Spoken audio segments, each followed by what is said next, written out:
guys, welcome to A&T Science class. I'm Aaina and we are super excited to show you this cool new project.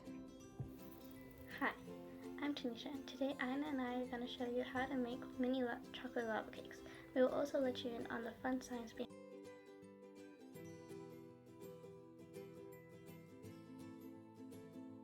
So today you will be needing half a cup of flour, 3 tablespoons of cocoa powder, half a cup of white sugar, 1/2 teaspoon baking powder, and 1/8 teaspoon of baking soda, a pinch of salt.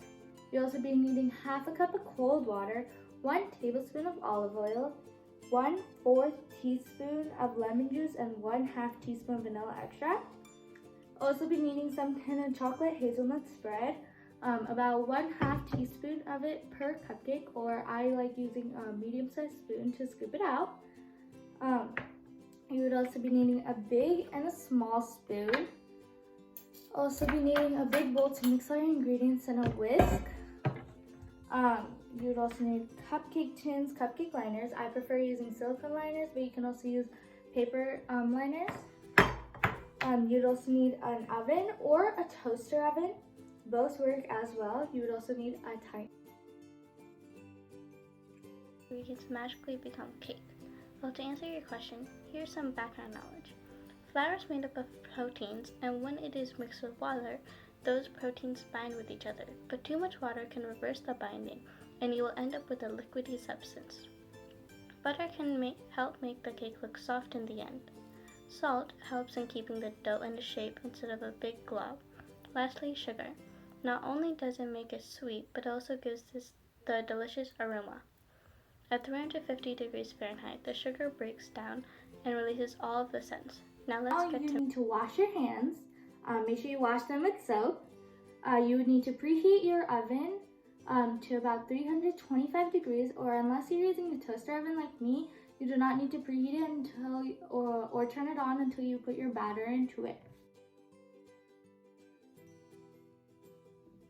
So let's combine the flour, the cocoa powder, your sugar, your salt, baking powder, and baking soda. And then whisk it until it's well. So after whisking, you'll make sure it should look sort of like this. And now we will combine our wet ingredients. So our water, our olive oil,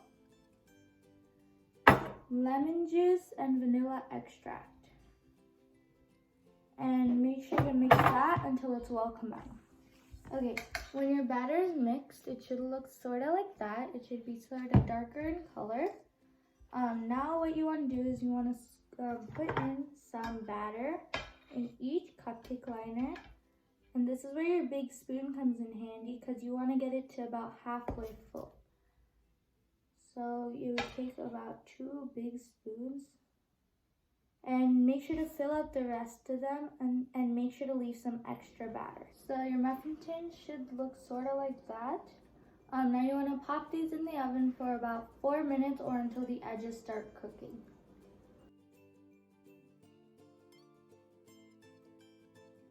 Baking includes heat diffusion, which is when the outside is heated yet the inside gets cooked as well.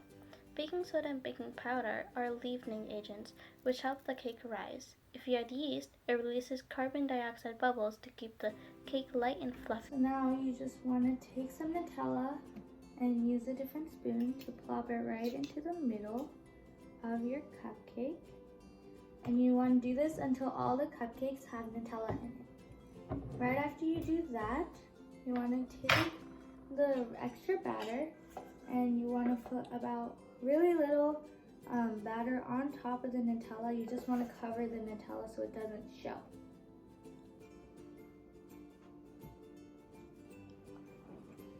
So now you just want to put these in the oven for about 15 to 20 minutes.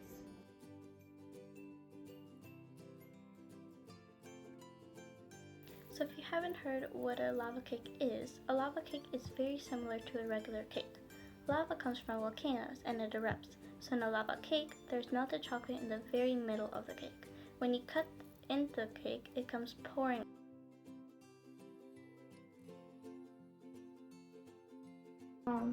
Well, the cupcakes are ready, and I have them in this really cute stand.